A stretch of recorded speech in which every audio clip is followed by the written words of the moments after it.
This can alleviate and prevent cramps and improve flexibility and muscle control. Hi, I'm Rebecca Brayton and welcome to WatchMojo.com. Our host Veronica spoke with the fitness experts at Victoria Park about the importance of stretching to our workout routine. Who needs to stretch? Everybody should be stretching to certain points. And it's funny because women tend to like to stretch, and a lot of them, they need it less than most of the muscle-bound guys. Your body needs to be strong and it needs to be mobile. So you have to work on your strength and your flexibility. So people who are very lax need to compensate for that laxity by building strength. And people who are very strong and stiff need to work a little bit more on their mobility. Now for professional athletes, they may have other professional considerations that require them to have more limited range of motion because they need power and explosivity, or they may need to have a lot more range of motion because their sport demands it of them. So it really depends, but for the average person, they need to do both, strength and flexibility, and do both of those really carefully and strategically. Now, what time is ideal for stretching? By experience, it's easier and it's better at night. Like the later possible, if you stretch before bedtime, you will lower your heart rate, you will lower your brain activity, and you'll be more prone to a deeper sleep. You don't have to do, okay, wow, I need 30 minutes to do a stretching class. You don't need that. You just grab a mat, grab a pillow, get in front of the TV. It's going to be done 15, 20 minutes a day. It's amazing what it does, and you don't have to set up a special session for it. A lot of people, I see them, they get on the treadmill, they warm up, and then they do these kind of passive stretches where they grab their ankle and they bend their leg back, and then they bend down and they try to stretch their hamstring.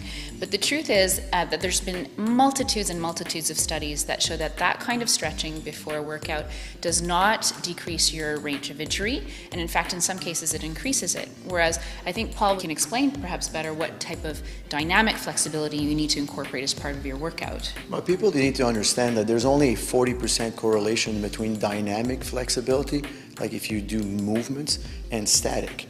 I mean, when I have martial artists, some guys are able to kick over your head, but they can't do the split. For me, as a strength coach, I like better to work with dynamic flexibility, although we do a lot of static after. That's the big debate. It's been researched for the last 30 years. Every time I give a seminar, I always tell people, guys, you need to do some dynamic stretching before you train and static after, not the opposite, because you're sending a message in neurophysiology, in the Golgi tendon organ and the muscle spindles to, okay guys, okay, we could relax now, our job is done. But you actually want more power to do your exercise. Then if you activate them through heel kicks or movement and dynamic, then the spindle cells and the Golgi tendon organ will be a wow, now we're ready for work.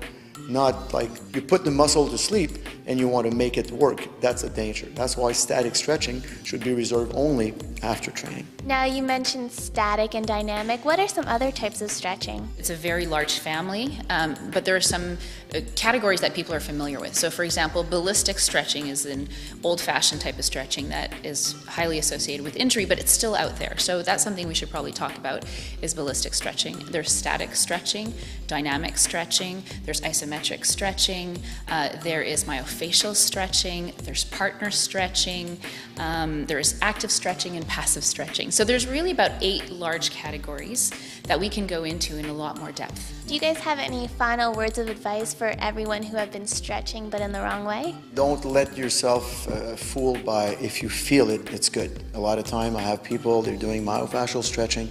I don't feel it really like in the muscle, or I don't feel the tension.